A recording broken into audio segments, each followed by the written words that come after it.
What's going on, you guys? Welcome to the NorCal Sports Report on IE Sports Radio, your direct feed for all that is sports. And today we're going to be talking about the San Francisco 49ers, the Golden State Warriors, the San Francisco Giants, Oakland A's, and a whole lot more. It's going to be an action-packed show, and I cannot wait to get started and just talk to and see all you guys. But first, we're going to have Sterling Bennett, host of 49ers. I can't even talk. Of 49ers The Access Podcast. He'll be on here to talk about the recent NFL draft. How did the Niners do? How did they grade? George Kittle got his extension. Brock Purdy news. All of that we're going to talk about in the first hour of the show. We're going to be talking Golden State Warriors. I'll be covering why I think they're going to win tonight in Game 4 in Houston. Big game tonight, guys. Big freaking game. I can't wait to watch it. I'm hyped. I'm ready to go. Let's do this. NorCal Sports Report. Let's go.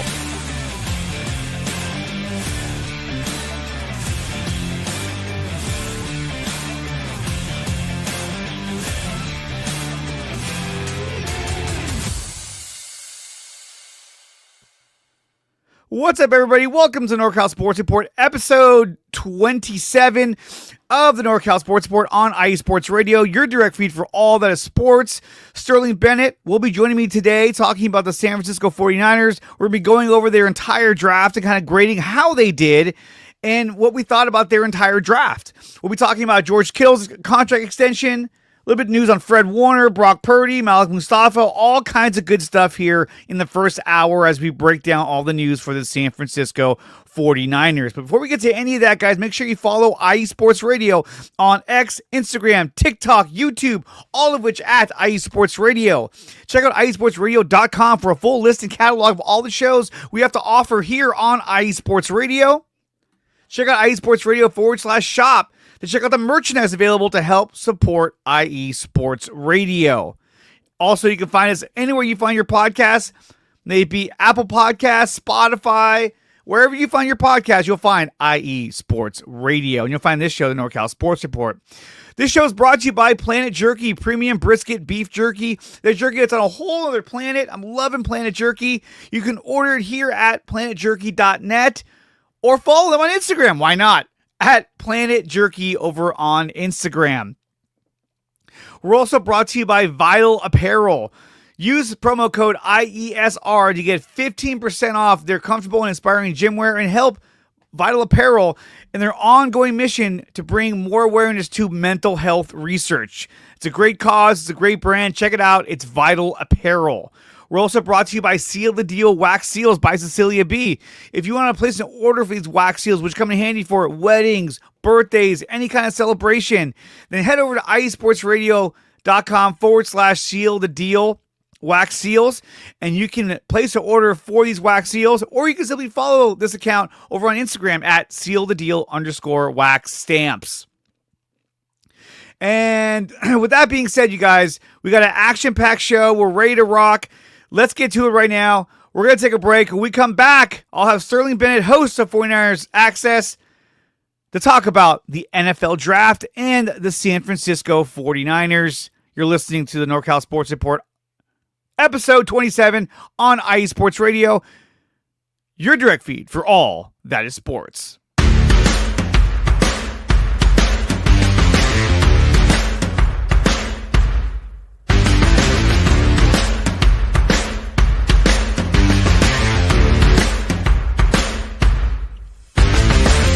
IE Sports Radio fans, this show is brought to you by Planet Jerky Premium Brisket Beef Jerky. Planet Jerky is the official jerky of the 2022 California League champion Lake Elsinore Storm, single-A affiliate of the San Diego Padres. This all-brisket jerky has gluten-free options, contains no MSG, no sodium nitrate, is low in sugar, and high in protein. Go to their website at planetjerky.net and follow them on Instagram at Planet Jerky. Planet Jerky, the jerky that's on a whole other planet.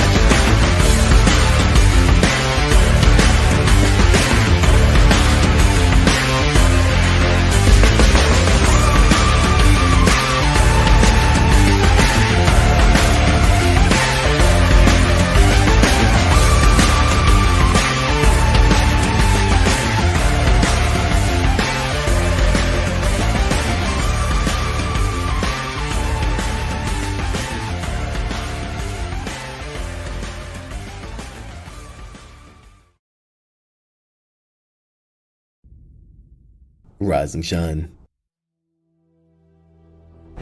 It's 4 a.m. The stars are still out. The sun is beneath the horizon, but it's time to punch in and go to work. The comfort of your warm-ups turns into the grinding out of your reps as the clinking and the clanking of the plates create a symphony of euphoria. There's no other feeling like it. Earn it, burn it, and take what's yours.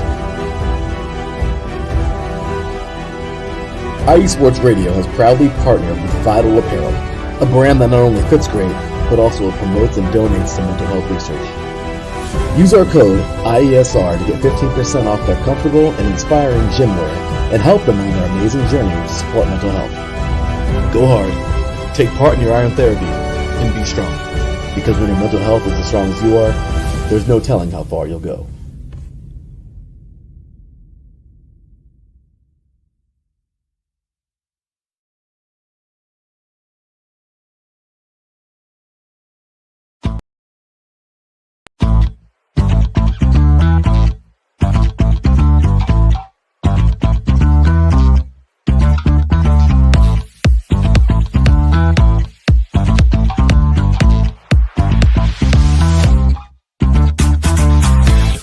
Hey there, IE Sports Radio fans. Be sure to check out our sponsor, Seal the Deal Wax Seals by Cecilia B. You just finished your very own wedding or baby shower invitations and you're looking for that extra special touch? Maybe you just wrote a letter to a relative or a friend and you want to add to their smile when they receive it.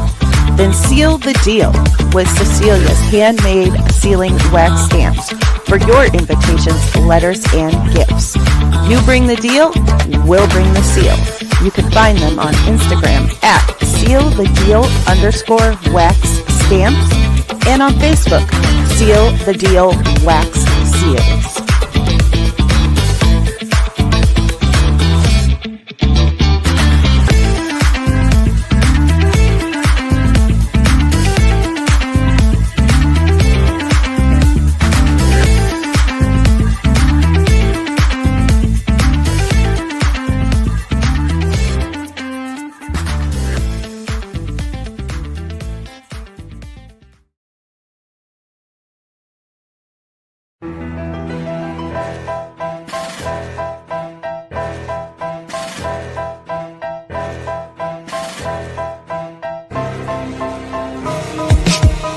For the last 10 years, IE Sports Radio has been bringing you amazing content ranging from interviewing legendary athletes, coaches, and other authorized media personnel to building tailor-made shows dedicated to all major sports cities around the country.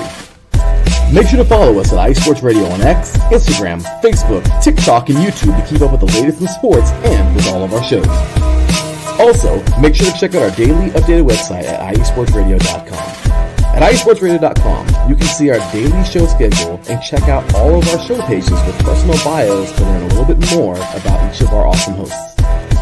In addition to our show pages, you can catch the IE Sports Radio blog, Hall of Fame, Fans of the Month page, and our merchandise shop including t-shirts, tank tops, caps, long sleeves, hoodies, and more. For now over a decade here at IE Sports Radio, we've continued to be by the fans, for the fans, and we thank you all for your support and for making IE Sports Radio your direct feed for all that is sports.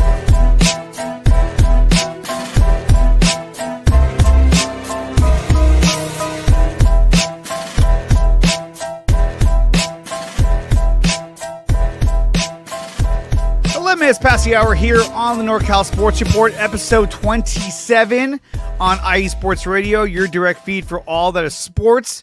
And today I am joined by none other than Sterling Bennett, host of 49ers Access Podcast. And you know what, dude, when I was introducing you, I kept thinking of Al's podcast, which was a 49ers Plus podcast. So I was like, blah, blah. So I got all tongue-tied and everything. But man, welcome to the show. Thank you for being here. And dude, how are you doing? Well, I'm doing good, but from now on, I want you to introduce me as Sterling Bennett, the podcast host. From now on, right? Like I'm a Tasmanian devil, dude. Seriously. Yeah.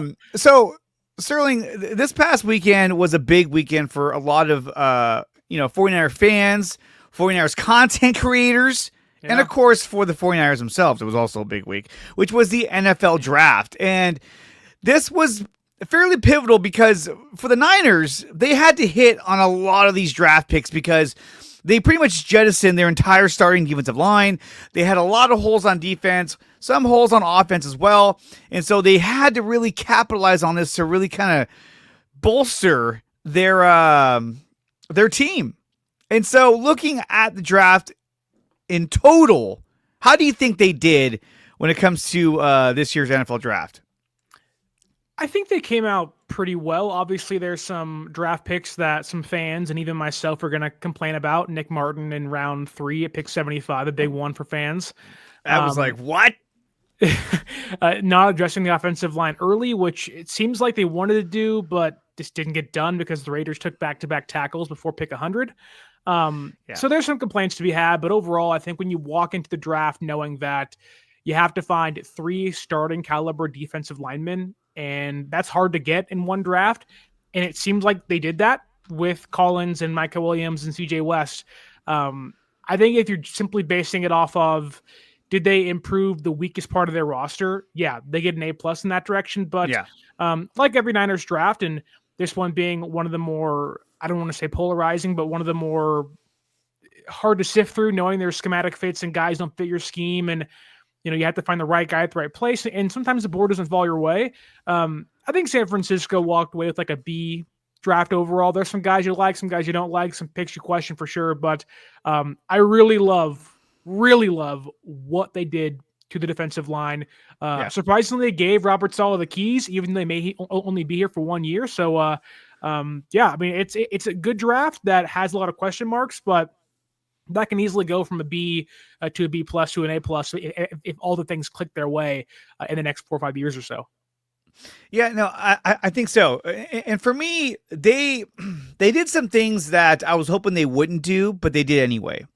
There were certain players that they just said, well, I don't care where they rank. We just know that we want this guy. Yeah. And so that was sort of the case in a lot of these draft picks later in the draft. And I wouldn't even say earlier. I mean, later, even earlier as well. Their first pick in getting Micah Williams. Okay. Let's start with that. So the Niners used their number 11 pick to select Micah Williams out of Georgia. I think looking at this as a whole, I think this was a good pick for the Niners. I like what he does. I like what he can bring to the table in terms of a defensive line. He's a good edge setter. The last time we even had a good edge setter opposite Nick Bosa was, I'm sad to say this, but it was Cleveland Farrell. I thought he was a good, and that was one thing he did really well, because he set the edge to keep the quarterback in the pocket. He was backup though. Yeah. And so that's why I'm kind of like, okay, is this guy a starter? I think he has to be at this point. I think he's strong. He's got long arms. He's 6'5". His arm length is able to kind of give you that stretch to keep the defender away from you, and also good at shedding defenders as well. He's still got a lot to learn, a lot to develop, but this guy has the potential to be something really, really special. And when you look at who was there when they made this draft pick, I mean, your other options were what? Shamar Stewart, who was, again, another guy who has tons of potential, but was a project, right? Yeah. Mike Green, who we knew they weren't going to take. There's too many outside problems. Yeah. And, obviously, it was like Derek Harmon. But I think that when you look at the rest of their draft, they made up for not taking Derek Harmon. I think they made up really well. But I like this draft pick in Micah Williams. At first, I was a little shocked by it, because I fully thought that they're going to go Shamar Stewart. I just did. And then when they went Micah Williams, I was like, wow, okay. But at the end of the day, I like the draft pick. He's out of the SEC, played for Georgia. Now, Georgia does rotate their position players on defense constantly in and out. So he's not a guy who's out there for multiple consecutive possessions, just every down out there. So that may be something they do here with San Francisco. I'm not sure. But what did you think about the draft pick of Micah Williams? To me, it was pretty expected. I didn't think they were going to take Shamar Stewart. I didn't think they were anywhere near in on James Pierce Jr. And I think, one of the recurring themes we saw in this draft class was that they took guys that have really high floors and not the highest ceilings. Now, I think Michael can grow as a pass rusher. One of the best things I've heard from him was in his post-draft press conference when he got back to San Francisco, met George Kittle, obviously saw John and Kyle and everything. He was asked by, funny enough, my coworker, Jake Hutchinson at 957 The Game, like, what do you need to improve upon?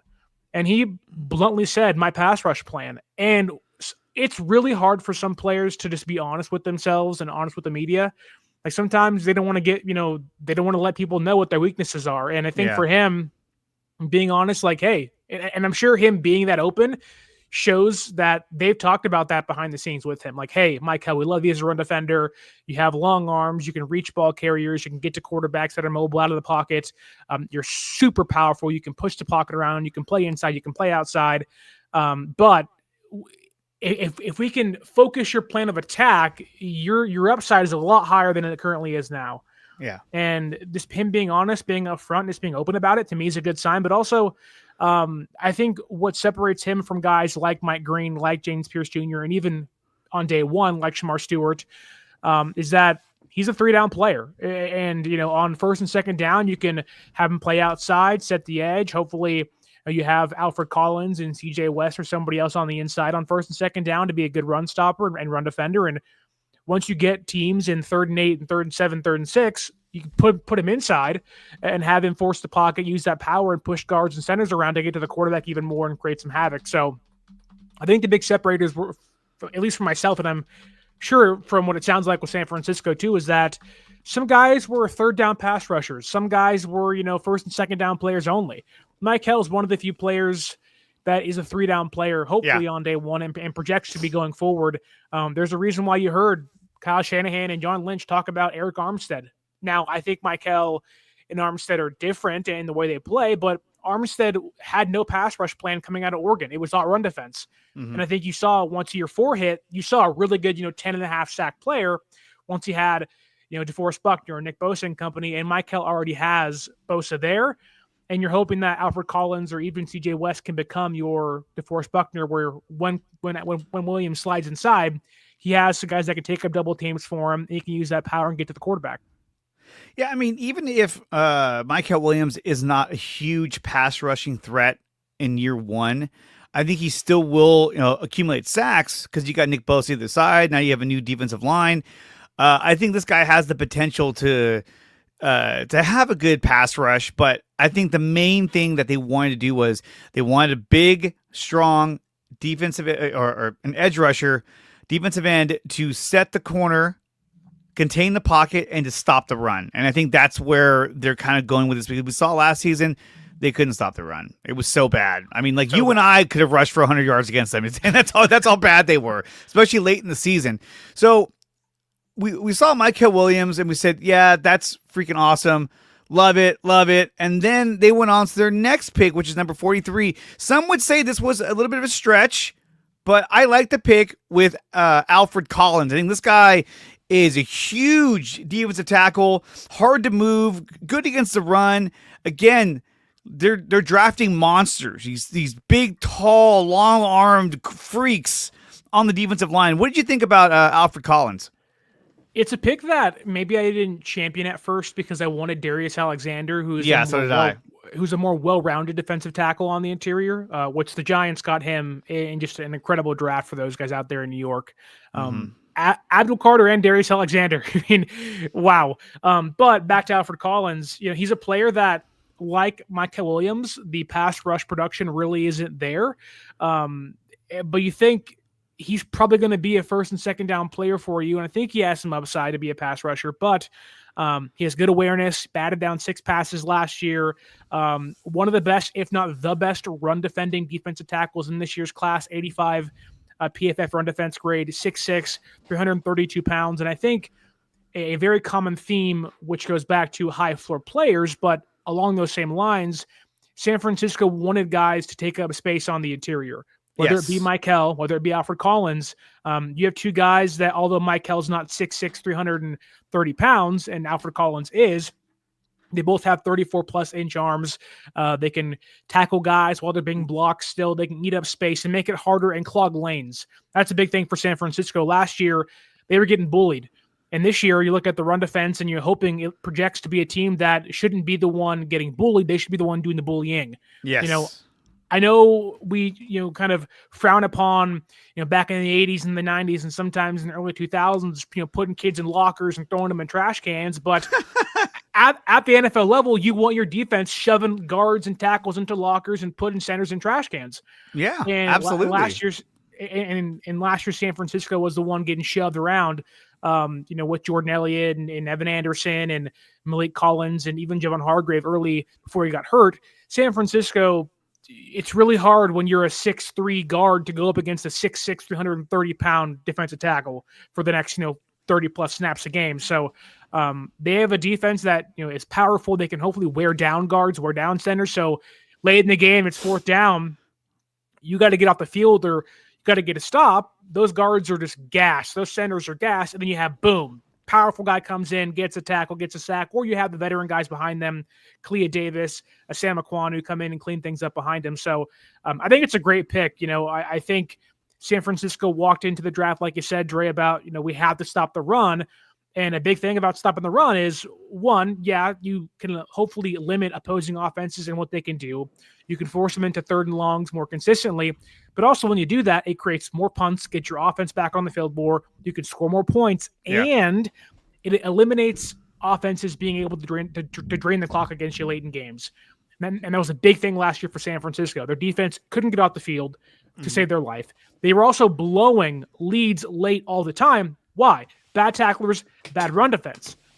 That is two areas San Francisco improved upon in this year's draft in just their first two picks, and they have 9 more guys to go. Exactly. No, and overall, I like the pick of Alfred Collins. I did think that maybe it was a tad bit early for me. I might have gone a different direction, but nonetheless, I mean, at 6'6" with, almost 35-inch arms, he's a huge guy, well over 300 pounds. This is a monster to try to move, and is likely going to line up next to Nick Bosa. So he's the kind of guy that can, either him or CJ West, and they will draw double teams. And so if not, they're going to double team Nick Bosa, and then you're leaving Alfred Collins, this monster, one-on-one to either get to the running back or get to the quarterback. So that's a big advantage, if you're the 49ers. Now, one thing I wanted to ask you about was, there was the draft pick in Nick Martin. Now, I love Nick Martin. I think the guy flies around the field. He has great energy, great tackler. The guy had 140 tackles, I think, last season. Like, when you're looking at someone to replace a guy like Dre Greenlaw, this guy's flying all over the field, and I was always a big fan of him. I was drafting him in mock drafts, because I was like, this guy's great. Only 5'11", so he's a little bit on the shorter side, but we've seen the trend in the NFL where it's the linebackers that are getting a little bit smaller, but they want to be faster, and they can get to the running backs. They can go from sideline to sideline. I think this is a guy that can do that for you. My only problem with this draft pick was that I thought it was too soon. This was a draft pick that I think the Niners were like, we want Nick Martin. We want him. But it was like, wait a minute, dude. You could have gotten him probably in the next round. But they were so paranoid that they weren't going to get him that they took him, I felt, a little early. Now, the guy did have a knee injury that he's coming back from, so there's a little bit of that we have to kind of, hope that heals correctly and he could rehab, properly in order to be on the field. Because obviously he'll be competing with D. Winters for that number 2 spot next to Fred Warner.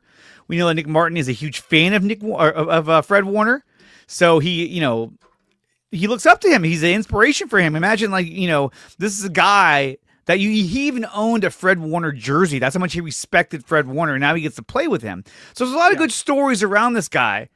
But again, it just kind of felt like, wait a minute, what are we doing here? And here's why. Look, I loved Darius Alexander, but he went with the first pick of the Giants in round 3. Yeah, I almost had a heart attack. Harold Fannin Jr., he went number 3 in round 3. And I was like, okay, there's another guy. And it was weird because a lot of the guys that I thought the Niners would take later in the draft just started going. We're talking about Harold Fannin. We're talking about Kyle Williams, Isaac, how do you say his last name? Tesla? Yeah. Isaac Tesla. But the Lions traded up for him. So it was like three third-round picks for 1 third-round pick. So they put a lot of draft capital into getting him, which could pay off, could not. Who knows? And then, there was a trade with Chicago and Buffalo ended up getting Landon Jackson. So you saw a lot of names going off the board Nick Martin, quick. High school teammate, by the way. Yeah. And so they took Nick Martin. Now, the name I loved, the player, I'm all for it. But I was a little shocked that they took him in the 3rd round. when you got Princely, I can never say his last name. Umanil, I can't even say. I'm going to butcher it. The edge rusher. I thought he would have been good from Mississippi. Jordan Birch was still out there. Yeah. I'm just looking at names: Jacob Parrish, Noel Williams, Jamari Caldwell. Yeah. I would have thought. Okay, this is just me. I would have thought you could have taken Jamari Caldwell, then taken Nick Martin in the next round, but maybe not. Yeah, it's funny because this draft pick is one that I think most Niner fans kind of said, all right, what are we doing? Okay, and my first reaction was, this is Robert Saleh's third round running back. This is him reaching for a player that he loves or somebody in that building loves and says, I don't care who else is there. I want to get him in the building. And sometimes there's nothing wrong with that. Sometimes you can go through the draft process, the tape, the film, the meetings, and just somehow find a way to be infatuated with the player or not. And we all do that. In some cases it was CJ West, who San Francisco got. In some cases it was Vernon Broughton, who the Saints got later in this year's draft. But yeah, this is the one where the consensus, I think this was like the biggest reach, like maybe almost in Niner history with this regime. So that is the head scratching part of like, could you have gotten him later? And I think, you can go look at the other draft picks in this year's class. You can look at, Jordan Watkins, receiver. A lot of the slot potential burners, guys that ran 4.3, 4.2 were off the board. They said, oh crap, if we don't get our guy, we're not getting one at all. And okay, so you can justify it. Okay, you wanted to get your guy. Maybe the board dictated things for you. Where in this case, it felt like San Francisco, and maybe there was some intel they got that said he wasn't going to be there at pick 100, but it just kind of looks like they reached big because they loved him a lot. And you go to the draft board, like you were mentioning, Jalen Noel was there. I'd rather have Jalen Noel than Jordan Watkins. That's just me. I'd rather have Dylan Fairchild than Connor Colby. That's just me. Mm-hmm. I would rather have Jacob Parrish than Upton Stout. That's just me. Yes. I think that it was a reach. I think that, and one of the biggest things that has to be clarified here is that it's not an indication as to how good or bad Nick Martin's going to be at the NFL level. No, not at all. And I think Nick Martin can play. He's got the speed you want. He can go, from one sideline to the other with the flash. He's a player that has blitzing upside where if you want to run those stunts and free up people. I don't think he starts year one. I don't think he should start year one. The coverage in space is an issue, but even the length he has to kind of clog passing lanes isn't there, but to get off blockers, as a blitzer, to get to the quarterback, to use that speed, get ball carriers. He obviously had like 140 tackles in 2023 before the injury. In that exact same year, he had 60 defensive run stops. So he's a guy that can go around and get tackles, get sacks, limit how far running backs and receivers can get downfield. And he has a really high work ethic, and he was a team captain. So those things matter to San Francisco. This feels more like a character pick, and then hopefully your athletic traits can build upon that, which isn't a bad thing, but those guys you probably get on day 3. I'd rather have Nick Martin than Curtis Rourke in round 7. I'd rather trade up for Nicholas Martin in round 6 or 5. And I think that had San Francisco walked away with, say, Jacob Parrish here, then you fast forward to pick 100, maybe you're talking about moving up a little bit into the draft and maybe getting a tackle. Like, that's the difference of, like, San Francisco clearly believed the draft board was going to fall their way at pick 100, and it didn't. They wanted the tackle. They clearly said, oh, we thought the board was going to fall differently. Oh, where? Because the Raiders took back-to-back offensive linemen right in front of you with Charles Grant and the guy from Texas Tech. So this is one of the more contentious picks amongst fans. I agree with it that it should be. But there's also intel where, San Francisco took that kicker in round 3, and then 4 picks later, so did the Patriots. So maybe there wasn't some intel they got, but the draft board shows you that there was not a linebacker taken after Nick Martin at pick 75 going down the board. Not one more in round 3 at all. Not one more. That's what I was looking at. And that's the confusing part of, like, okay, like, what intel did you have to say? Because the next linebacker didn't go till pick 107 to the Jacksonville Jaguars. And which pick? And which linebacker was that? Was that Chris Paul? Jack Kaiser. Jack Kaiser, exactly. Notre Dame. Yeah, right. So like it wasn't Chris Paul Jr. It wasn't other guys who you interviewed. So it's a confusing pick, but one that could pay dividends down the road. He is healthy, from my understanding, and it felt more like a character pick compared to a play pick. But Yeah. if they want to run stunts, blitz the quarterback, and create pressure where they didn't get a pass rusher on the interior, maybe Nick Martin can be that for you in some form or fashion. I mean, overall, like I said, I like Nick Martin. I thought it was a little bit early because there were some players there I would have rather have drafted. Yeah. You get the sense from a lot of these teams that maybe it's just the Niners, but I feel like a lot of other teams had a much better draft strategy than San Francisco. Because I saw teams, like, I'm sorry, but I felt like Seattle, they had a really good draft. They got good players up and down the board, players that had big upsides. And I was like, holy crap, these guys were drafting like madmen. I mean, they even got your boy Gray Zabel. They picked him. Well, I was like, they needed him more than San Francisco did to be fair. fair. Absolutely. But they had a really good draft. The Chiefs had a really good draft.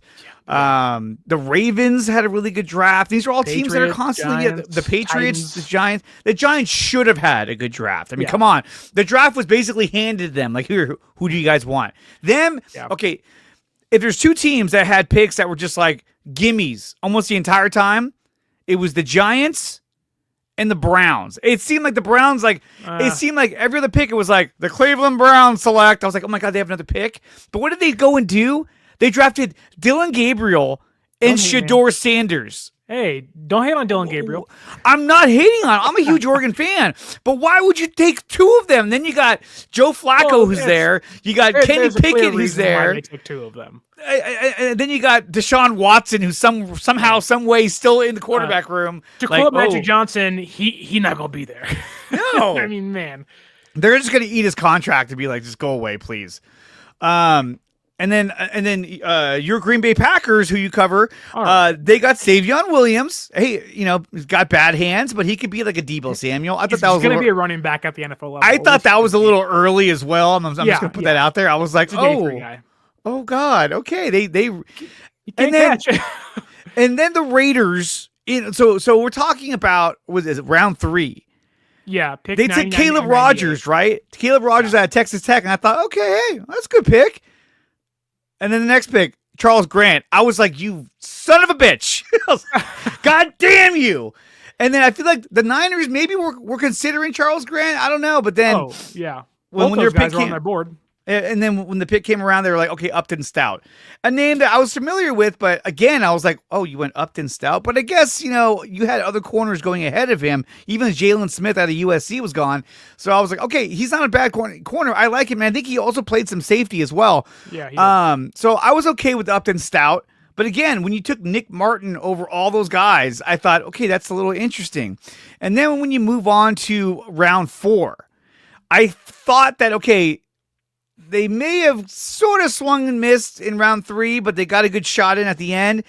And then when it came to round 4, I felt like it got a little better when you got CJ West. And to me, that guy didn't have to be there. No, he didn't. That guy probably should have been gone on day 2. He should have been gone. I was like, oh my God, he's still there. And what's funny is that when I'm watching the draft, like when I'm doing a mock draft, right? I'm looking at all the players that are still there, and I'm like, oh, he's still there. Oh, that guy's still there. I bet you he'll be there next time around. I can't see the players that are on the board still, so I'm just like, oh God, he's still there. Going in blind. Awesome. Yeah, I'm just going in blind. I'm like, oh shit. The guy I wanted, obviously, I really, really wanted him to get was Darius Alexander. That didn't work out.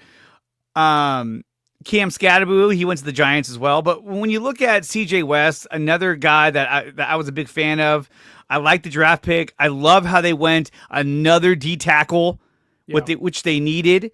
He's a senior, so he's got a lot of experience. 6'1", 316 pounds. He's got 31.5-inch arms. Not a very long arm guy, but this is a very stout guy who's going to help in your run game and solidifying your defensive line. So to me, I love this pick. I thought it was a great pick for San Francisco. What did you think of CJ West? Oh, it's a home run. This is a player that shouldn't have been there. And I think if you flipped Nicholas Martin and CJ West, a lot of people would have left problems with the picks, which doesn't justify it in any way, but it's just like, okay, like Nick Martin round 4 isn't that big of a deal, but I think, CJ West is like 3 years younger than Darius Alexander. He's a bowling ball. And I went on Twitter or X right after, and I was like, a lot of you wanted DJ Jones this offseason. Well, you got him for about a quarter of the price and like 4 years younger. Yeah.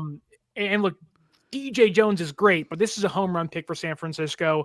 A guy where you talk about, on first and second down, I don't know where he projects to be in the depth chart, but around for defensive tackle who probably is a top 50 player, top 75 player in this year's draft, you probably want that guy to start for you on day one. He may not, but he's a guy that's borderline unmovable. He's so low to the ground, has natural leverage.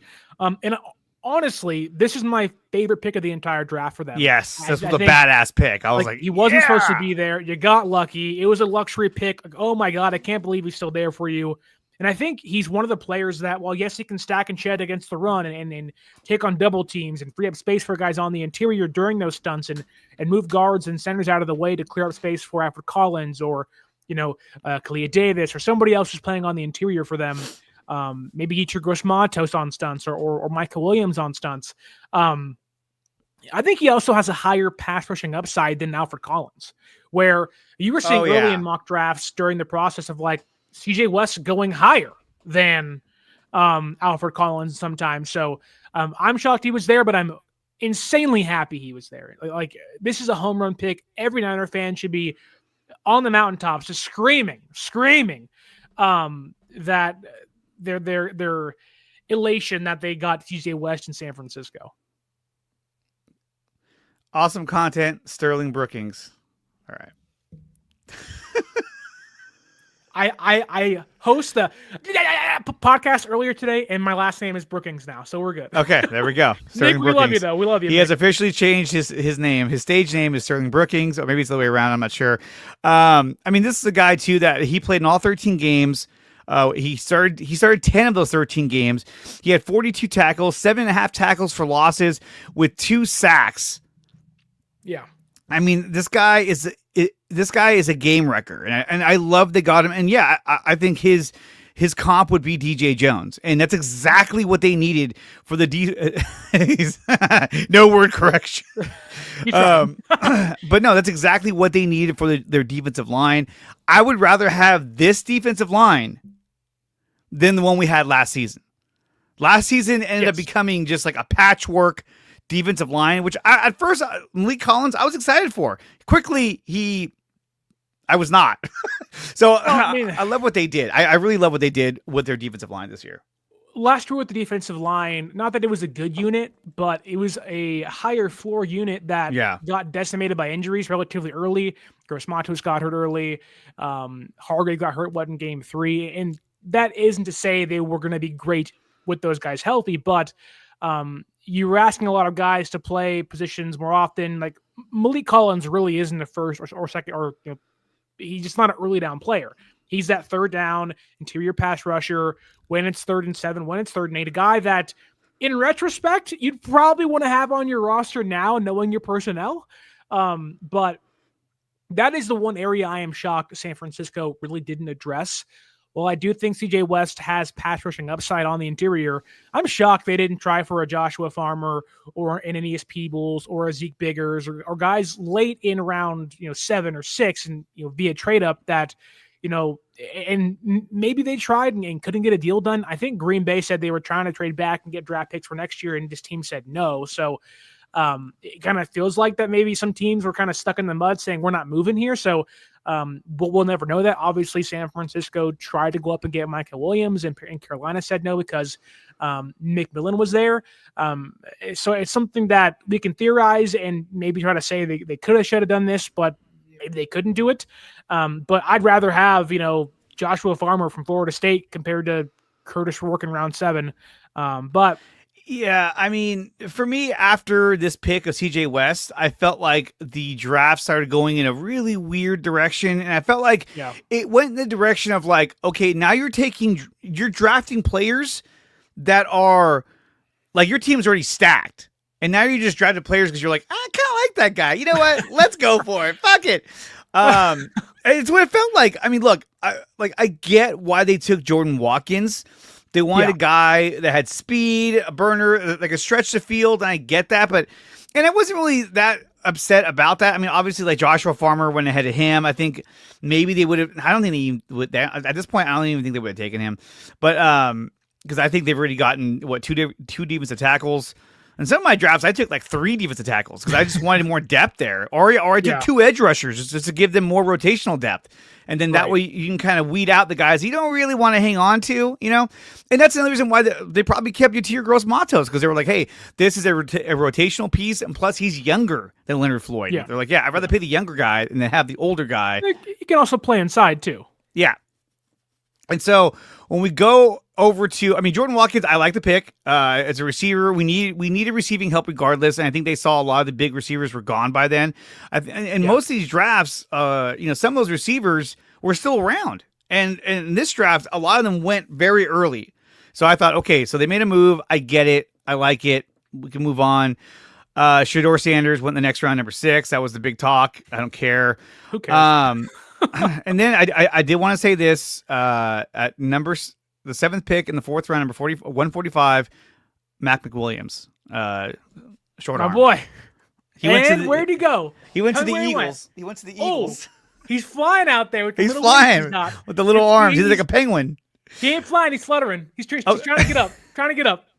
But look, like we all kind of laughed at that when I was talking about it with you and Johnny. But like he went to the perfect place, Philadelphia. Yeah, he did. Like, man. So the next pick they took was Jordan James. I like the pick. I think he's a serviceable backup running back. What's that?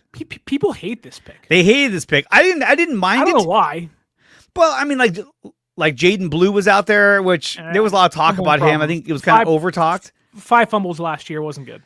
And that's the thing, is that Jordan James doesn't fumble. And there's one thing that Kyle Shanahan loves about running backs is the guys who don't fumble. Look at what's his face? Elijah Mitchell. Thank you. I was going to say Elijah Moore. I was on it. Elijah Mitchell didn't fumble the ball.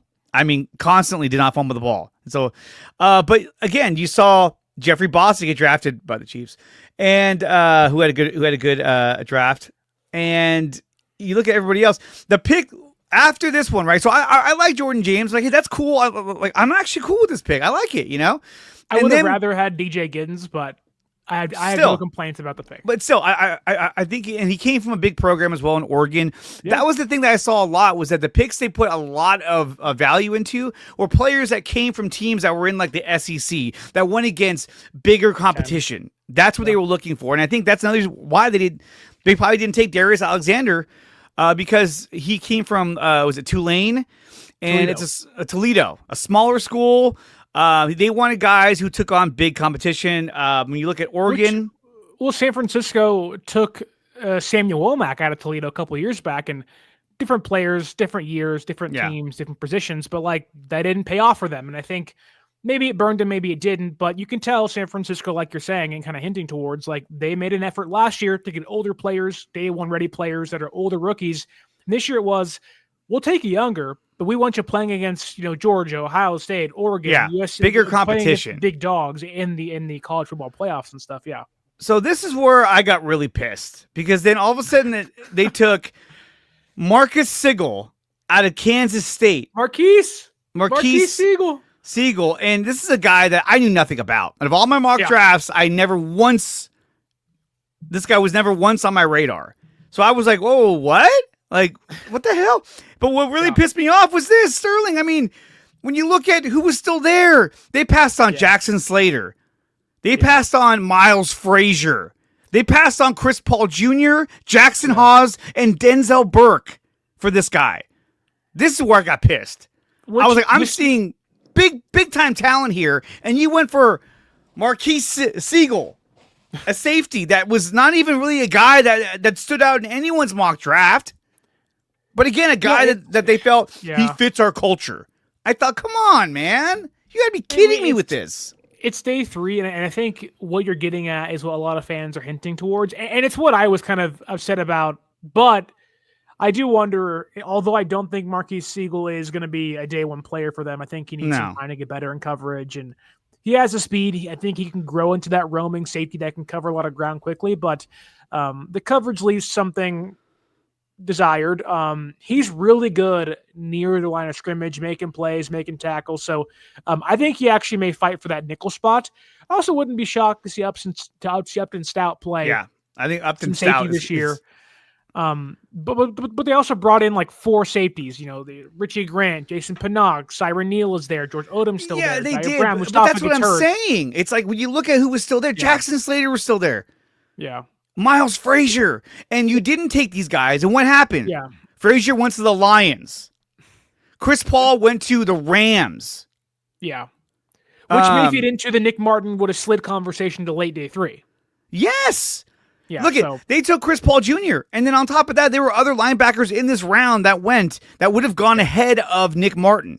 Maybe, so that's where yes. maybe, but I think that's what would have happened. And so I was really upset about this. This is where I think the draft started to kind of go in a weird direction. Well, put that graphic back up for a second, because I think a lot of what you're getting at and a lot of what fans are disliking is because you see teams like the Lions who, they had a hole, but needed offensive linemen and got it. You saw teams like the Eagles who don't need any offensive linemen, still drafting them. And while, yes, San Francisco is in a different place than Philadelphia is, coming off a Super Bowl, a more stacked roster, all that stuff. One of my complaints is that, yes, you want to try to emulate what the Rams did and what the Eagles have done on the defensive line, getting guys on the interior, get to the quarterback, use their power, and just disrupt and force some pressure. And all that's, I think San Francisco aced that part of this draft class, but you flip it. The Rams, although don't have a great offensive line, have put in the draft picks to hopefully get better. They paid certain players to get better. The Bears had a terrible offensive line last year. What'd they do? Went and got Drew Dahlman, went and got Jackson from the Rams, went and made the effort to get better. The Philadelphia Eagles are drafting 2 offensive linemen every year, signing offensive linemen every year, knowing that, yes, you need to have good receivers and a good quarterback, but Jalen Hurts is not that much better, if better, than Brock Purdy at all. Yeah. They're in that same tier to me, and they've been to 2 Super Bowls and won one of them in an insane fashion. But the way they won that game was having control of the line of scrimmage on both sides. Yeah. San Francisco, I think, now can control one of those, and hopefully to emulate Philadelphia's defense and the Rams' defense. But how do you combat really good defensive line play? Good offensive line play. I get it. You want to emulate what their strategy is on defense, but you got to have guys that can block that really good defensive line.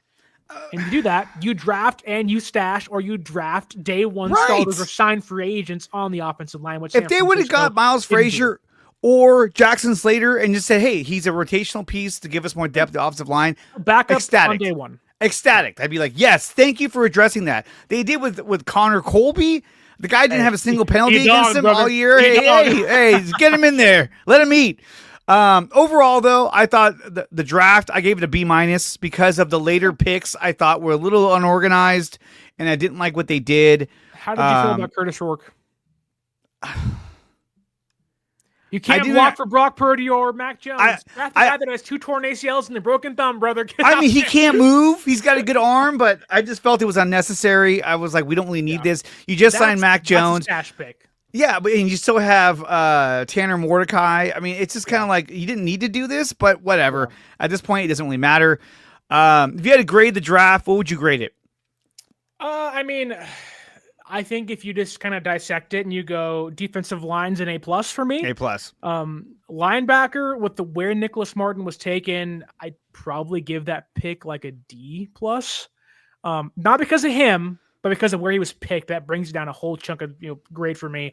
I think overall I'd give it right around where you're giving it, a B+. There's a lot of guys that can contribute on day 1 that maybe shouldn't. Marquise Seigel or Siegel if they don't get much from Jair Brown, or Mustafa gets hurt for longer, albeit his mom seems pretty adamant he'll be back pretty soon. Well, exactly. And I think B+ is probably, or I don't know if there's like a B.5+. I don't know if that works for you. A B. It'd be a solid B. Between where I'm at right now, it's like leaning towards B+, but not quite there. Yeah, I just felt the second half of the draft got a little out of control, and I felt like they were drafting by committee. Like, what do you guys think? Who do you want? Yeah. Fuck it. All right, let's go with that guy. Instead of being like, no, this is what we're gonna do. Well, that's where a lot of late in the draft, you tell early it was like Sala, who do you like? Save us.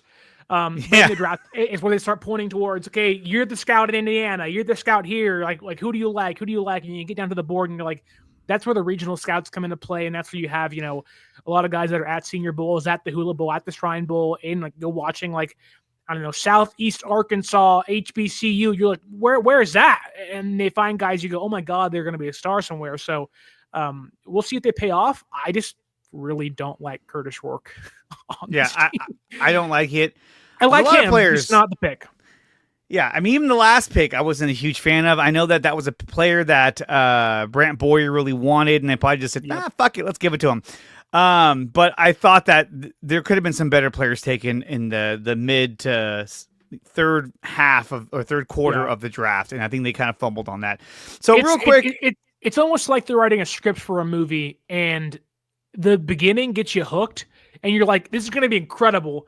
And there's that mid-act lull, and you're hoping for a big climax, and you're like, it's kind of okay. Like if you cover movies like I do on my other channel, this is the equivalent of like a J.J. Abrams movie where it starts out like action-packed, full of like all kinds of crazy shit, and you're like, dude, this is badass. And then he can never end the movie, so at the end you're just kind of like, well, like I said, that's over. So let's move on. The entire Star Wars trilogy. Yeah, the entire Star Wars trilogy. There you go. Let's move on to our next topic, which is George Kittle gets extended. Now, we know that George Kittle got a contract extension. He's now the highest paid tight end in the league. This is not coming up. I don't know why. Here we go. There it is. He's now the highest paid tight end in the league. He signed a 4-year, $76.4 million contract. And I'm okay with this because George Kittle is a dog. He's a baller. He's a playmaker. And he's a great blocker. He has everything. This is the guy I want for the next 4 years. So I was very happy with this signing. I don't know how anyone could say I don't like this, which is funny because I had people on my YouTube chat being like, I don't care. How do you not care? How do you not care? Look, I get it. A lot of people's focus is like, come call me when they win a Super Bowl, but keeping George Kittle around makes your job winning a Super Bowl easier for you.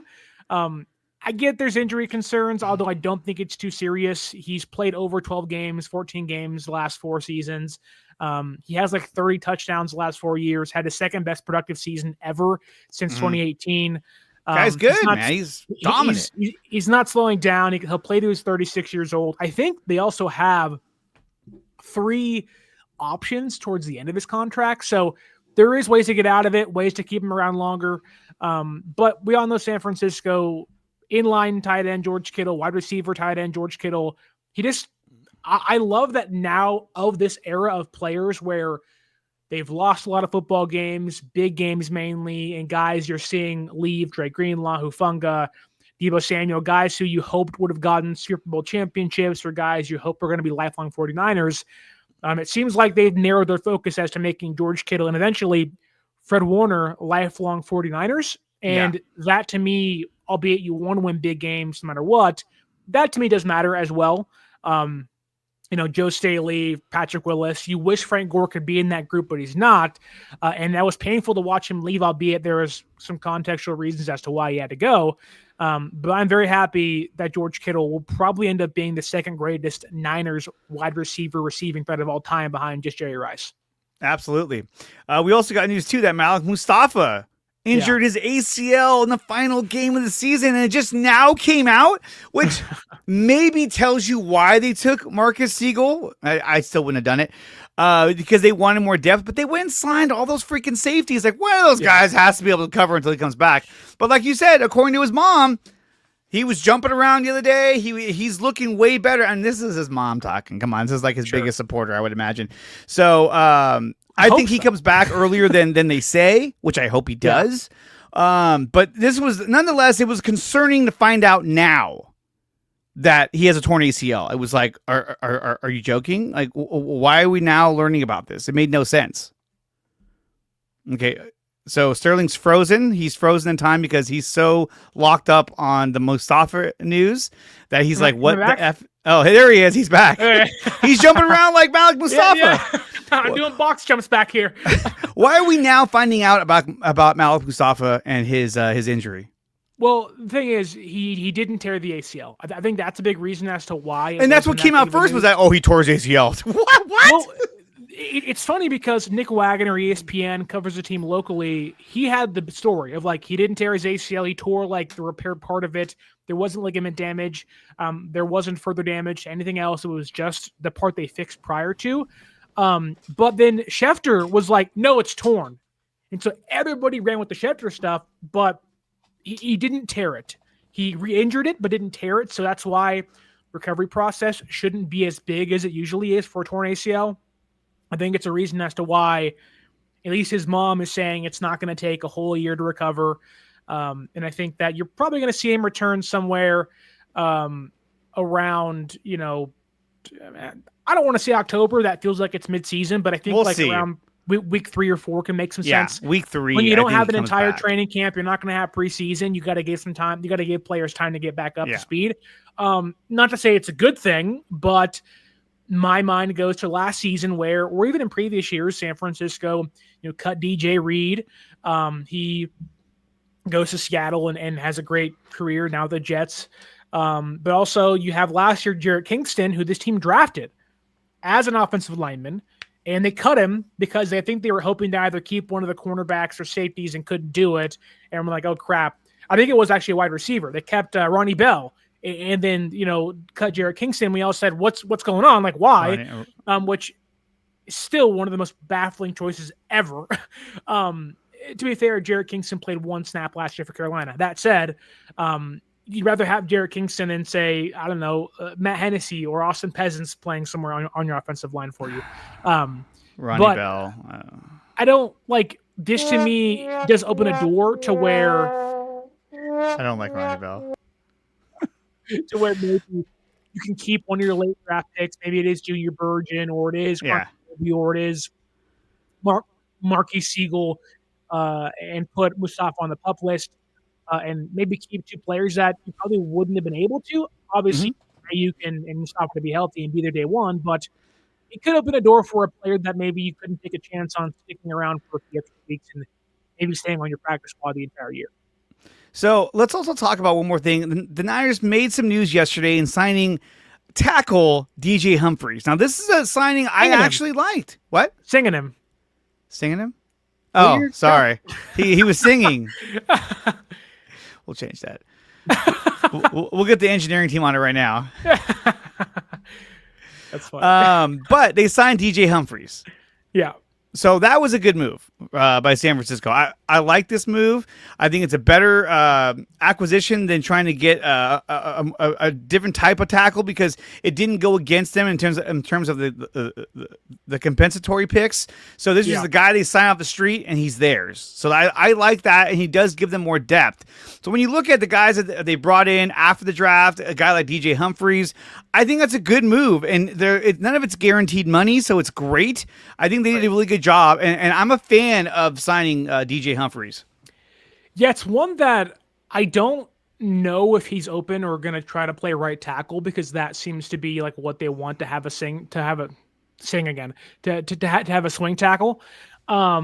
He hasn't played right tackle since 2016, and that's a big concern for me. That doesn't mean he can't. It just means that he hasn't done it in a long time, almost a decade. So I was coming off 2 injuries, a hamstring last year that cost him once he came back from the ACL. So, he's an older player, 32 years old, I believe. But his best years came with Cliff Kingsbury in the NFC West. So maybe there's hope, get him in that West Coast style, that, wide zone offense. He can do things for you as a backup. But also, even if, and I think this may be where they're going, if Humphries can't play right tackle, maybe Burford becomes the left guard right tackle backup, and you have Humphries be your Trent Williams backup. And not to say it isn't the drop off, because it is, but you're getting a higher floored backup left tackle for you, at least. Absolutely. That can play in your offense. Yeah, no, I like this signing. I think it's something that we needed on the team. So I thought good move by John Lynch and the Niners. Obviously, there's more undrafted free agents that they brought in, and I thought those are intriguing as well. And the list keeps on growing. And it was a list initially, and then every day it's another player. There was that kicker they brought in. It looks like he's 45 and drinks beer every day. He's a huge guy. I was just like, fuck. Sebastian Janikowski 2.0. Yeah, I was like, are you related? Distant relative? Like, was it Demetrius Knight's related to Gladys Knight and the Pips? Yes, like, Kenny where did that come from? Sebastian Janikowski's long lost son. But do you think the Brock Purdy contract is impacted by George Kittle's contract? No, not at all. Not at all, really? I really don't, because I think they already figured what they were going to have to pay George Kittle, especially once the tight end for Arizona had signed. McBride, yeah. Yeah, McBride. Then they knew, okay, he's going to get this. And I think they've already known what Brock Purdy is going to get. They can make offers around a certain number dollar that they want to stay around, but at the end of the day, right. I think they know exactly how much it's going to take to get this guy. So they've already budgeted this money. I'm sure a lot of it is going to be signing bonuses, guaranteed money. And so to me, I don't think it impacts them because, again, what we talked about earlier, maybe even been before the show, Fred Warner has 2 more years left on his contract. They don't have to make that, right. They don't have to get an extension until after this season. And so because of that, if they had Warner and Purdy, then yes, I think so. But this is your next big extension or that you're going to offer for him to sign. After this, you're just signing players to add to the team. So I think they're going to be just fine. Do you think that, and I've often theorized this on my own channel, that for how long they sign Kittle is how long they want Purdy to be in the building as well? And I think Kittle getting a full-year extension, I think. Right. I think Purdy is going to get somewhere around a 4 to 5 year deal. But I think he's somebody that's going to be here for a long time. But on the short range, I think 4 years is how much time they're willing to give Purdy to figure it out. Which is why I think that, because like Kittle's extension is not going to kick in until next year, really, right? Mm-hmm. And Purdy's new deal is not going to kick in the next year too. So like they're giving these guys essentially 5-year contracts, right? In like an odd way of putting it. So like to me, Kittle getting a 4-year deal, not a 3-year deal, to me screams Purdy's also getting a 4-year deal, which is probably what you're going to get for 4 years. 55 per year, 53 per year. Yeah. Make around, I don't know, 215, whatever that is. That's like Patrick Peterson yesterday. They were like, would you give him $55 million? No, I wouldn't. And then I go back to week 1, 2 years ago, and he scored 2 touchdowns on Patrick Peterson. Dude, it's so funny, too, because Peterson was like, the offense has tells. And then Ayuk mossed him twice. I know. It was like, dude, and like... One was like right in his face, too. He was just like, fuck. Right. It's like, okay, like the tells were not there. But then, like... It's funny to hear other players that retired or not, Puka Nacua being one of those guys of like, their window closes once they pay him $55 million a year, but not when they pay him 40. Yeah. I don't care what he has to say. He's an idiot. It's like, okay, it's like, and I do like Puka, but it's like, I don't think this is why you're not in the contract room. Your agent is. Exactly. And it's like, that doesn't make that big of a difference. It's all about guaranteed money. This is like guys like Jalen Green trying to talk shit about Draymond Green. It's kind of like, bro, you know what you're talking about? The Rockets are down 3-1. I'm sorry, Sterling. They are going down tonight. Oh, they are. It's over. And we're about to cover the Warriors in the next segment. But Sterling, I want to thank you for coming on here. Where can everyone find you and all your content? Yeah, you can follow me on social media at 49ers_access. That's the X for Twitter. Plenty of rookie invites being updated every single day on there for your own pleasure. Instagram is 49ers.access, and you can go subscribe to my YouTube channel at 49ers access, and you can find me wherever you get your podcasts, whether it's Spotify, Apple, or wherever else you listen to your shows. And Sterling is very good at getting his audio up for his podcast. Unlike me, I'm terrible at it. I'll convert it to audio. I'm like, let me go do that. And I just forget. And all of a sudden it's like next week. And I'm like, what's the point of uploading last week? It's already old news. I don't know. That's the problem with sports talk. It's like, if you don't get it up in time, it's old news. Nobody cares. Time to move on. Sterling, thanks for coming on here. When we come back, I'll have Andrew Forder, former Cron 4 associate.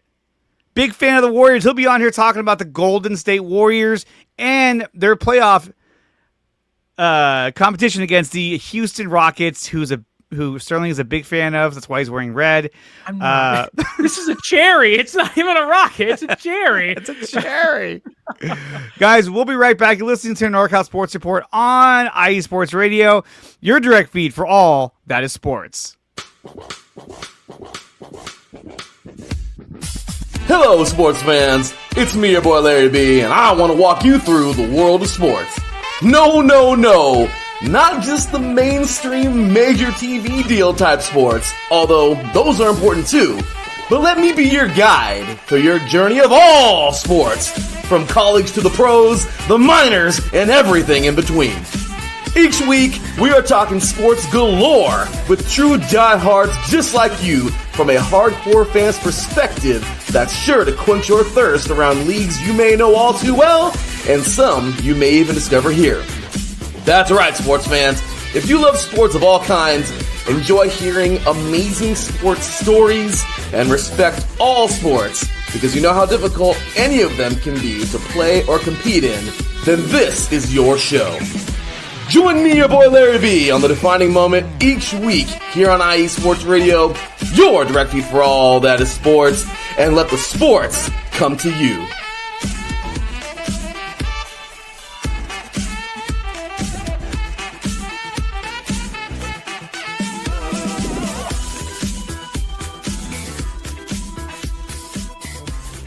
Eight minutes past the hour here on the NorCal Sports Report on IE Sports Radio, your direct feed for all that is sports. And tonight, Golden State takes on the Houston Rockets in a Game 5 matchup that could determine who's moving on to the next round or if there's going to be a Game 6.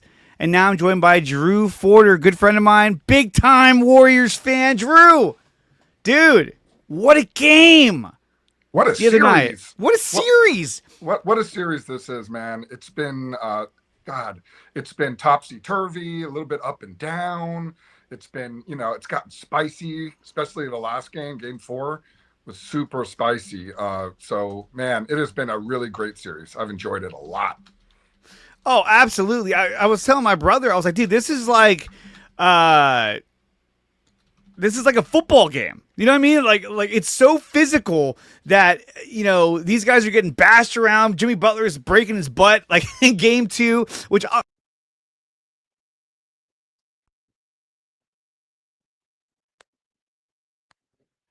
hold on, my microphone just switched. Yeah, I'm like I can't hear Dre anymore. I know. I hit the button and it turned off. But when Jimmy Butler hit the ground, I mean, that was hard. That was a hard hit. You can hear me okay now, right?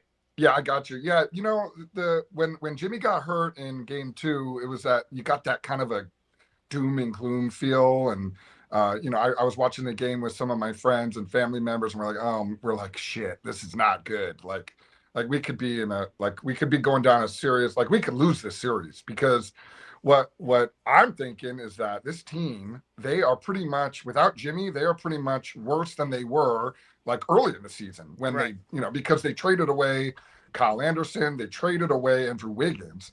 So now it's like, okay, we're basically Steph and Draymond. And we know how that goes, right? Yeah, just Steph and Draymond. But then again, in Game 3, the whole team stepped up. GP2 stepped up with 17 points. Probably more than that, actually. Let me pull that up. GP2 was amazing in Game 3. He was hitting corner threes. He was basically defending everybody on the floor. He was rim running. He was, just doing everything that he did in 2022 to help us win that title. And, he wasn't that effective in Game 4, but look who stepped up in Game 4. Buddy Hield. Freaking, hit 4 or 5 3-pointers. He was actually a defensive presence. Yes, he was. Even active after hands. the game, I don't know if you heard the post game, but Jimmy even gave him a compliment.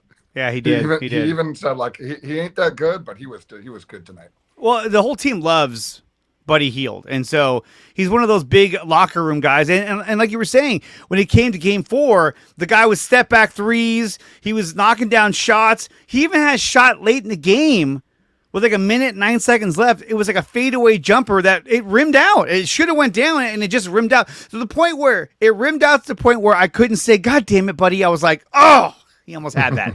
He was balling out there, and I love what I saw from Buddy Hield. And another reason why I think Steve Kerr, gave him the start over Moses Moody, who I think is having a great series, but Buddy is capable of producing more points. And like I said, Buddy had 15 points. He was 3 of 9 from the three-point land. He was 6 of 15. He also had 3 assists and 2 steals. what's crazy is that you would think that, okay, if Buddy Hield's going to start the game, then Jalen Green's going to have a good start. No, Jalen Green is the Houston Rockets version of Andrew Wiggins.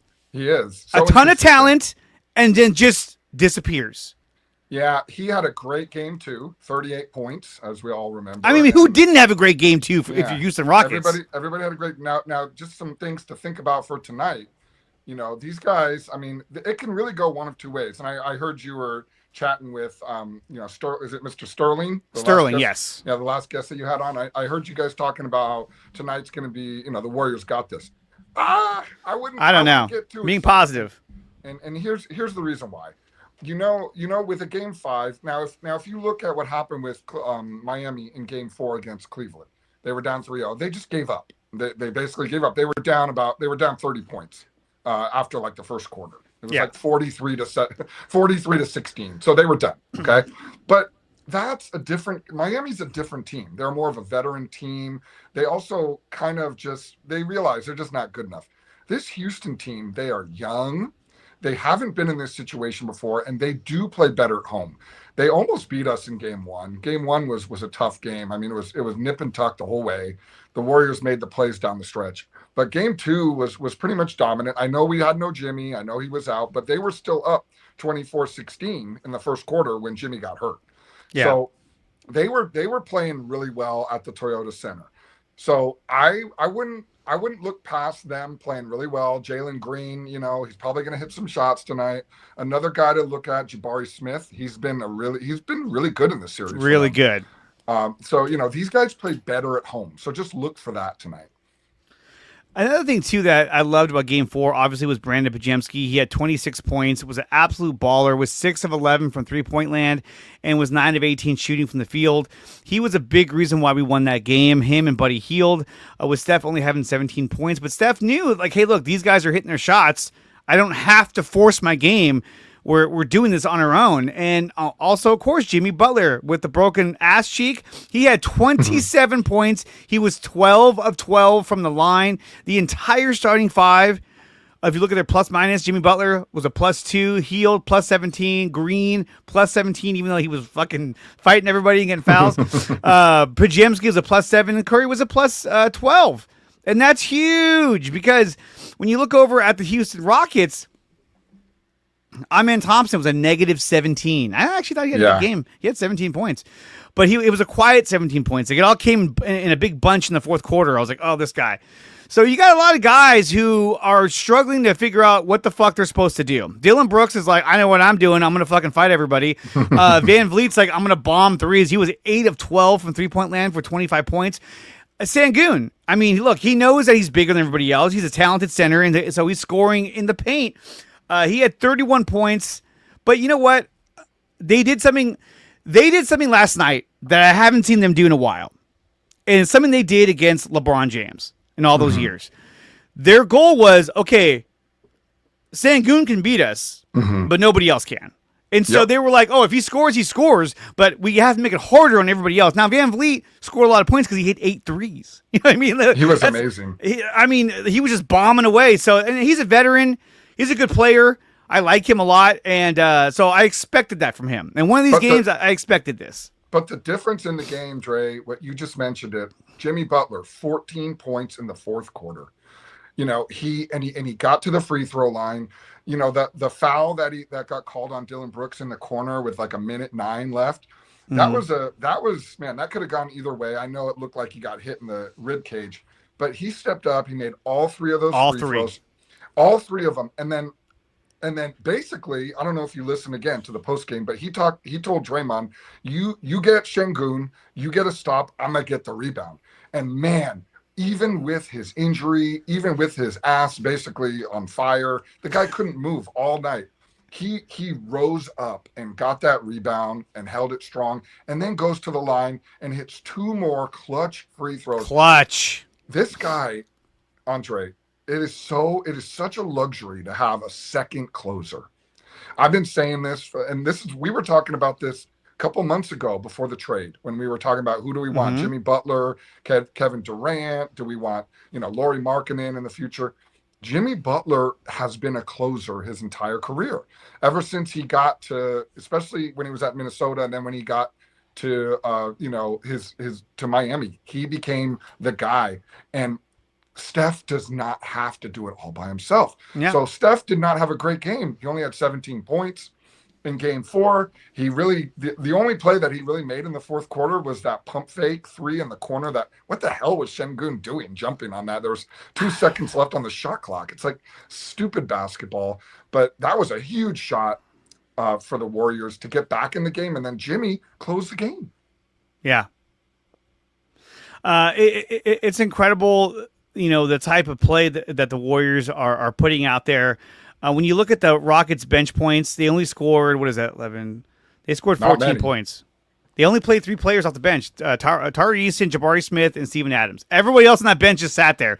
The Warriors, for that matter, they actually played more than 3. They played, obviously, Moody, Payton, and Post, but they also played Trace Jackson-Davis, Kevon Looney, and Guy Santos. So they're a deeper team. They have more forwards to throw at you than you realize. And if you look at what they did, right? Kevon Looney had 3 fouls. Jackson Davis had 2 fouls. Yep. That's 5 fouls that probably would have went against Draymond, and he already had Butler. 5 fouls. That's what I'm saying. Like, they have more guys to absorb fouls, and that's what they were doing. But like I said, they did that thing that they do against like a lot of LeBron teams, where it's like, hey, let LeBron beat us, but nobody else can, right? The other thing too was smart move by Steve Kerr. He started fouling Steven Adams. And then they took him out of the game, and I was like, wow, it worked. They did it. And what's crazy is that I want to say under 2 minutes, you can't do the shack-a-hack. You can't do it. But what startled me was that within 2 minutes, with 2 minutes left in the game, he didn't bring him back in. He was destroying us, and he left him on the bench. And what happened? The Warriors took over. It was like, oh my god! And they were getting all the loose balls and all the rebounds at the end of the game, because Steven Adams was killing us, killing them, and in the post. But speaking of post, I want to talk about one player that I thought was the key to the game, and that's Quentin Post. In the first half of that game, of game 4, the Warriors were lost. They were really struggling. I mean, really similar to game 3. I thought in game 3 and game 4, they struggled in the first half offensively with their offensive execution. In game 3, Steph started getting hot, and then it was just like over. But in game 4, Quentin Post was our lifeline in the first half. I think he hit 2 or 3 3-pointers. He was getting boards. He was really active, and he gave us like 11 or 12 points. I don't know exactly what he gave 13. us. 13 points. So Quentin Post was huge. And if we end up playing, tonight's going to be, man, if you're a basketball fan tonight, for all you listeners, I mean, we've got the early game tonight. We've got the 4:30 game. And then the T-Wolves at the Lakers in their game 5 coming up tonight, which the T-Wolves have a chance remarkably to close out the Lakers at the Crypto Arena, which is going to be incredible. I don't think it's going to happen, but I think that it's going to be a close game. I think it's going to be a really close game. I think the T-Wolves have a chance. Either way, I actually wouldn't mind if the Warriors win tonight. I wouldn't mind that series going further along. But if you think about the next round, if we end up playing Minnesota, which is likely right now, they have some pretty large human beings on their roster. I mean, they've got Rudy Gobert, they've got Julius Randle, they've got Naz Reid, and it's gonna be hard. We're gonna need Quentin Post. We're gonna need Trace Jackson-Davis.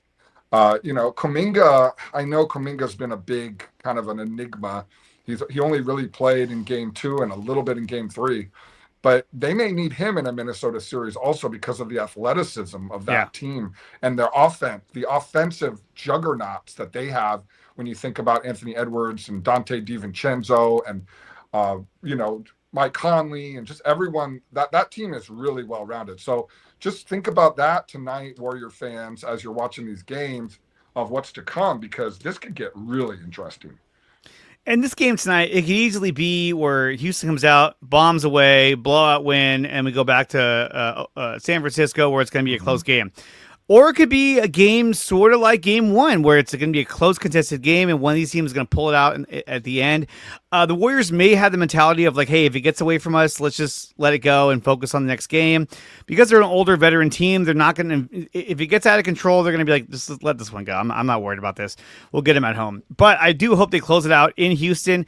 And dude, I'm telling you, man, when it comes to the NBA, I hate saying this, but the Golden State Warriors are like the Kansas City Chiefs of the football. And Steph Curry is like the Pat Mahomes, where everybody probably hates the Warriors. If you're Memphis, if you're the Houston Rockets, you've seen your seasons get destroyed by the Golden State Warriors, even the Sacramento Kings. So tonight will be a very pivotal game for this series. Niners. Warriors got a chance to close out the series against the Houston Rockets. It's going to be a tough game because they're going to come at them with everything they got. How do you see this game playing out tonight? I see the Rockets coming out, playing well like they've done really in the first two games of this series. I think they're going to come out and play well, but I do think the Warriors have something again that the Rockets really can't compete with, and that again is having these two superstar players that they can have on the floor at any time. And if Steve Kerr does what he's been doing this entire series, where he staggers some of the minutes, especially early in the second quarter and early in the fourth quarter, I think this has a chance to be a 10-point win for the Warriors, somewhere in the range of 105-95, 110 to 99, something to that nature. But if the Rockets come out and they're making their shots, and like you just said, the Warriors kind of, we're just going to take it easy and come back, because they've done that. They did that, I think, back to 2022. If you remember, they were up 3-1 on the Memphis Grizzlies in the second round. And I know this is a long time ago and it was a different team, but it was a similar team. We had Steph Curry, we had Draymond Green, and then we had Jordan Poole. And Jordan Poole, like, honestly, he reminds me a lot of a guy like Brennan Pajimski. And I'm not saying that they're the same exact player, but as far as the scoring goes and the kind of point production that we get, they're very similar. So similar team. We also had Looney at the time, who was much better. And I remember we went to Memphis in a game 5 and we got beat by 50 points. Yeah. You can go back and look at it. It was like 137 to 80. They just let it go. They were just like, forget it. We're out of here. They let it go. And then they came back for a game 6, and it was a Clay game, and Clay just went off. Yeah. Here's the only thing that I would say, and what the danger of that. We've got to compromise Jimmy Butler. He did not look good physically the other night. I don't care what anybody says, man. He looked like an old man until the fourth quarter, when he put on his, like Superman cape and just like took over the game. But that's a danger for me. If you're talking about playing more games, Houston, they're a lot younger other than Van Vliet. I mean, this guy, Amen Thompson, he's incredible. He's an incredible athlete. Jabari Smith, like I said, you've got guys like Torrey Eason, who, they can come in. I know they don't have a lot of guys off the bench, but they still scare me the longer this series goes on. So I think the best move for the Warriors is to go for it tonight. Yeah. If they don't have it in the first half, okay, you let the rope down. But if you were asking me to bet on this game, I would say I think the Warriors are definitely going to win the game outright, and I think they're going to win it by about 10 points. And here's the thing too: when you look at what the Rockets did in Game 4, other than Jalen Green disappearing and not being able to contribute, they were firing on all cylinders. They were winning the rebounds. They were blocking shots. They were playing insane defense. They were getting into fights with the Warriors, pushing them around, getting in their face. They were scoring, and they still lost the game. To me, that's a demoralizing loss. The Warriors have done this for over a decade now, where they let some teams will come out and give them everything they got, and they still fucking lose. And when that happens, it's very demoralizing. They're just like, dude, we did everything we had to do last night, and we still lost. let me ask you a question, Dre. I know we're getting short on time, but do you think the Rockets are going to try to muck up the game tonight again, like they did in Game 4? Absolutely. Do you expect them? Because think about what happened in Game 4, and I know you just mentioned it. There was the little taunting, which I didn't think was much of a taunt by Steph when he put up the 2 sign for Dylan Brooks and the fouls, and then, whatever that was. But all of those, instances, they kind of played a role in the game as far as Draymond's foul trouble. And then the one that really got me was the one with Torrey Eason and Draymond, because we've seen this before with Draymond. I mean, we've seen it with Steven Adams, speaking of being on the floor, Steven Adams. It happened in 2016. He hit him in the balls. OKC, where he hit him in the balls, and then he hit LeBron in the balls later after he stepped over him now. After he stepped over him, but that cost us a championship. Yeah. Literally cost us a championship because he missed game 5. The rest is history. Yeah. So what do you expect tonight as far as the Rockets? Are they going to continue to do that? And if they do, how do you expect the Warriors to respond? I mean, they're a veteran team. I don't think the Warriors are going to get dismayed by any way against the aggressiveness of the Houston Rockets. But I think that if the calls start going against the Rockets, it's going to make them one more frustrated because they're a younger team with less experience, and that lack of experience turns into eagerness, which turns into nervousness because you're trying so hard to make something happen.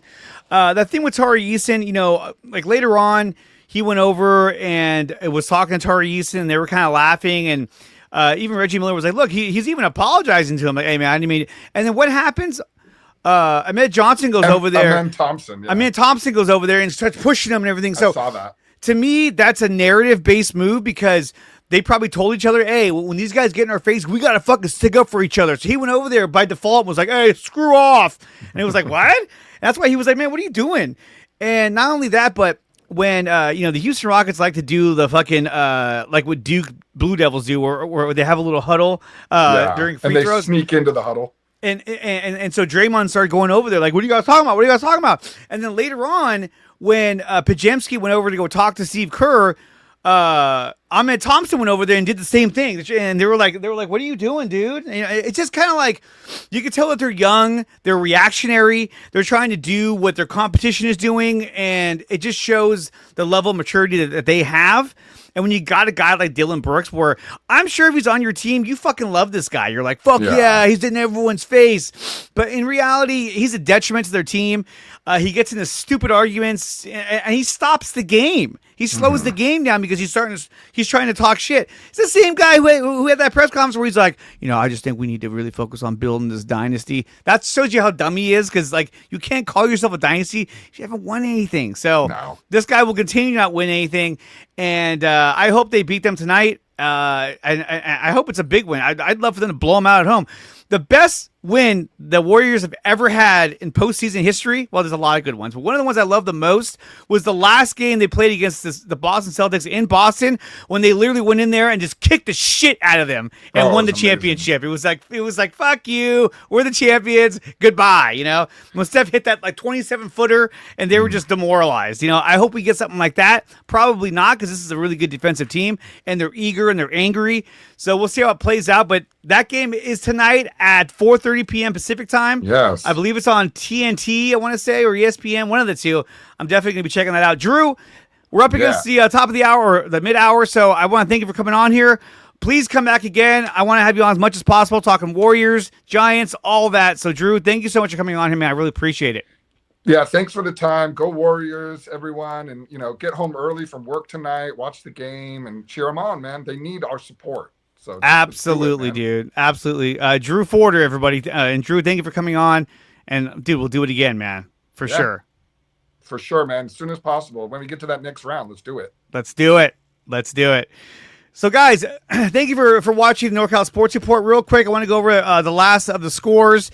The San Francisco Giants lost to the Padres 7-4. They fall to 19-11, but still in second place in the NL West, doing a great job competing with the Padres and the Dodgers for first place in the NL West.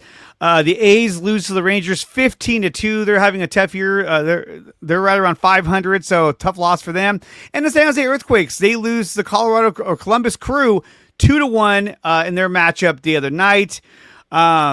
So when it comes to the Warriors, though, they play tonight. I cannot wait to watch this game. It's going to be awesome. It's going to be badass. It's on tonight. Guys, I want to thank everyone who came out today. I want to thank Sterling Bennett from 49ers Access Podcast, who talked about the 49ers and their draft. I want to thank Drew Forder for coming on, talking about the Golden State Warriors and their playoff push. Giants keep on winning. A's need to figure it out. Earthquakes lose again. I want to thank Larry B for putting on IE Sports Radio. Taryn Rodriguez, Angela, Jen, all you guys out there who do a great job at running IE Sports Radio. If you haven't done so yet, make sure you like, share, and subscribe to IE Sports Radio. Like, share, and subscribe to my channel as well, which is DreArea Sports on X, Instagram, and on YouTube. I'll have clips of this broadcast playing and dropping throughout the week. Warriors got a big game tonight, Game 5 against the Houston Rockets. This will decide if there's going to be a Game 6 or will the Golden State Warriors move on to round 2. Guys, you're listening to NorCal Sports Report on IE Sports Radio, episode number 27. 27. I'll be live later this week. I'm putting something together as we speak. And of course, you'll find me again next week here, Wednesdays at 11 a.m. Pacific time for the NorCal Sports Report, episode 28. With that being said, we'll see you guys next time. Peace!